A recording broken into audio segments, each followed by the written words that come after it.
Okay, so you've spent thousands of dollars getting customers to call you up or visit your website. Maybe you're a brick and mortar business and you've spent thousands of dollars getting people to come in your door.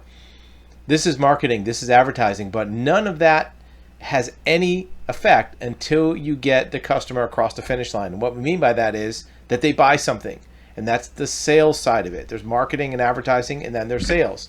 This is nothing new to a business owner, but it's important to remember, unless you get that sale closed, that transaction done, you actually have no results or no benefit from all the work you've done for marketing, advertising, great products, great management, great fulfillment. The sale is where everything starts. So how do you do that? Nobody wants to be a salesperson. Nobody likes to get into sales. It's kind of a cringy thing to do. But there's a process that you can use to not call it sales. It's just a conversation with a customer. In fact, the reason most people hate sales is because they think it's trying to pressure somebody or do a sales pitch or to close a deal or to talk a lot. Sales actually is successful when those three things are minimized.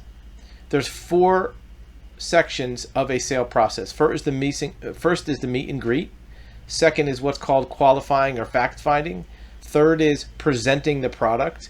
And fourth and last is closing the sale. And we'll call it that. And even though that may sound like something you want to avoid, most people do, we're going to find out later that that's really not something you have to put any effort into. It happens by itself. So look at those four sections: meet and greet, qualify, present the product or service, and close the sale. Most of you are comfortable with meet and greet. You love to meet people, talk to customers that are coming in, talk to customers on the phone that call you. Now, I'm not talking about cold calling out. I'm talking about customers that call you or go to your website or email you. You love that because that's an inquiry. You also like to present the product. Here's what I got. You know, this pen is good quality. It has this clip, whatever you're trying to sell. You love your product. You love your service. You want to talk about it. What about the other two? What about the fact finding and qualifying? This is something that's actually very easy to do because it's the customer talking, not you. You're asking questions, and you want to do that before you present the product. So let me let you in on a little punchline. Here's the good news. You don't have to spend hardly any time on closing a deal.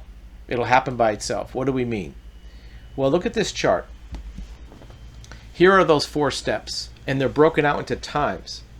The amount of time is represented by the size of the block. The meet and greet, it only needs to take a minute or two. 10% of the total time. If you spend a total of 30 minutes on a sales process with a person, some products take longer, some take shorter, but let's just say 30 minutes. 10% of that time is 3 minutes. Do that first before you get into anything else. Make sure you establish some kind of rapport. Look, you don't have to get personal about what kind of dog you have, what's your family like, but just make it personal. Make sure you have their name. Make sure they know your name. Make it a greeting. It doesn't even have to be 3 minutes. It could be 30 seconds. But just make sure you're starting out with some personable relationship, not just some random two strangers talking without any camaraderie. Next is the most important part, is the qualifying, fact finding. That's where you want to find out from the customer, from the client, as many things as you can about them. You want to ask them questions. You want to start out with open-ended questions. You don't want to put them on the spot too much by saying, what do you want to buy? What size do you want? What color do you want? Because the customer at that point is still taking it all in. If they're in your store, they're just seeing what you have. If they're on your website, they're seeing what you have. If they're calling you up, they're kind of sizing you out. So you want to start with basic stuff. How can we be of assistance today? Open-ended question. It's like spinning up a top and letting it go. They will tell you their story. Let them tell you their story. Do not interrupt them. How can we be of assistance today? How can we help you? Don't even ask something like, what questions can we answer? Think about it. What questions can we answer is very specific. Now they have to come up with an exact question. How can we help you today? When they contacted you by phone, email, in person, whatever format they're visiting you, they came there for a reason. Unless they got lost and are looking for directions to the pizza place, or they dialed the wrong number and they meant to call the cell phone store, then they're there for a reason. Let them tell you the reason. And at first, they might be a little cagey. They may not want to put all their cards on the table, like, I came here to buy something. They might be a little more, hey, well, I'm not sure, looking around, just getting info. Great. You want to keep the questions open-ended at first. Make it easy for them to answer questions. Most people don't like to feel in terms of an FBI interrogation, like, what do you want? What size? What color? What are you doing here? How'd you find us? Don't do rapid fire, machine gun, specific questions. Start very open-ended. Yeah, how can we help today? And let them talk. If they start running out of steam, they might ask you a question. How much does this cost? Or how many of these do you have? That question is actually still them telling you things. If they ask you how much does it cost, don't hear it as a question to answer. Hear it as, I'm telling you I'm interested in price. If they ask you, how many of these widgets do you have in stock? Don't think of it as a question to answer. Think of it as the customer saying, I'm interested in availability. Or if they say, do you have this particular thing? They're telling you, I'm interested in this particular thing. You can answer the question, but hear it as information first and use it as a way to ask more questions.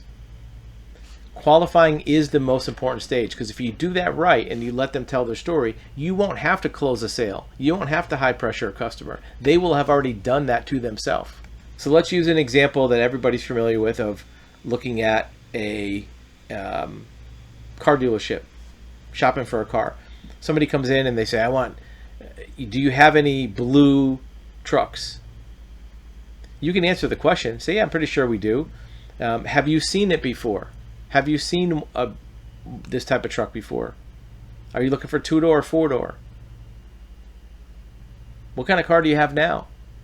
Open-ended questions. Maybe a little specific, but open-ended. Even the specific question is, what kind of car do you have now, leads to an open-ended question. What kind of car do you have now? I have a Jeep. How do you like it?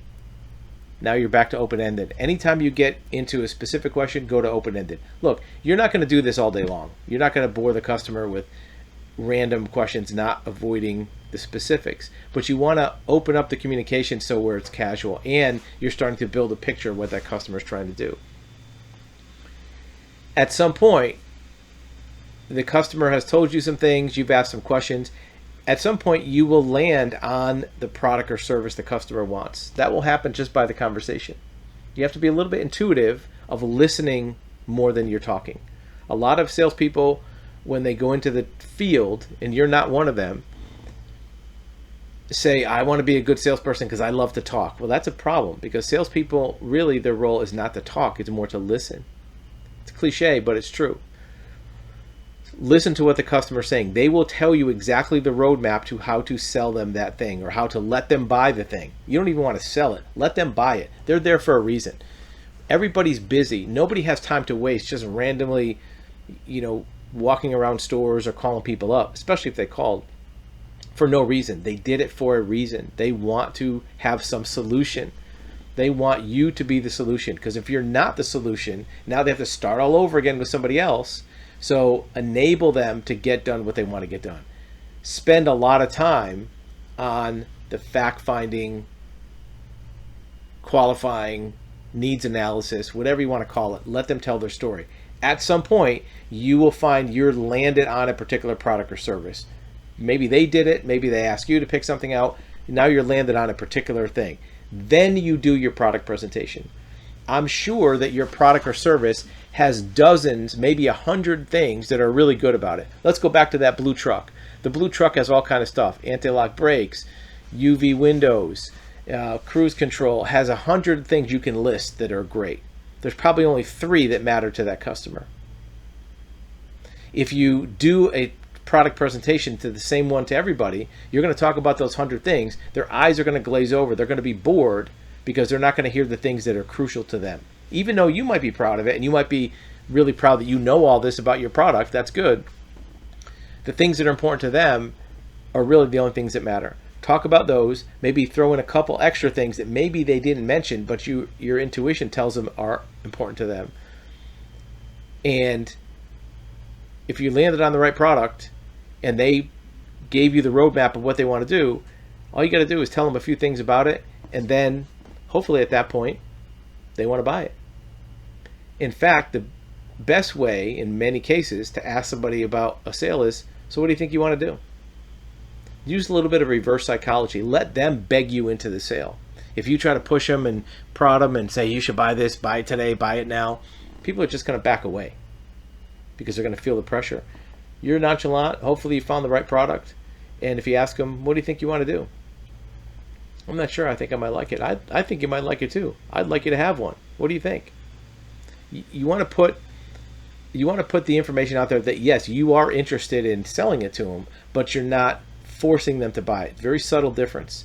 And that's the last step, is closing the sale. You don't want to look at it as a slam dunk, closing, pushing somebody. You want to look at like you're enabling them to do it. You're giving them the green light, the okay, and you're telling them you're interested in doing this. I'm interested in you having this product. What do you think you want to do? Putting it on them. They have to be as interested in it as you do. If you're the only one interested, you're like that cliche on sitcoms where, there's two people that go on a date, and at the end of the date, one of them saying, call me, they're begging. You want to be the person who is interested, but you want them to be as interested in you. So you're not trying to force something on a customer. They have to be vested in it as well. So those are the 4 steps. I know I went over it quick. It's only been about 10 minutes. There's a lot more to talk about. If you'd like to discuss any of these more in detail or get some customized training advice for sales, especially for non-salespeople, you can enable your customer service people, your receptionist, your administrative people who answer phones, or even somebody that's in a physical location, a clerk, to be able to do these same things that will have success at more sales without being salespeople, without you having to be a cliche salesperson. You can just mix in some of this to your everyday routines and have a lot more success. Click the link below. Let us talk to you about it.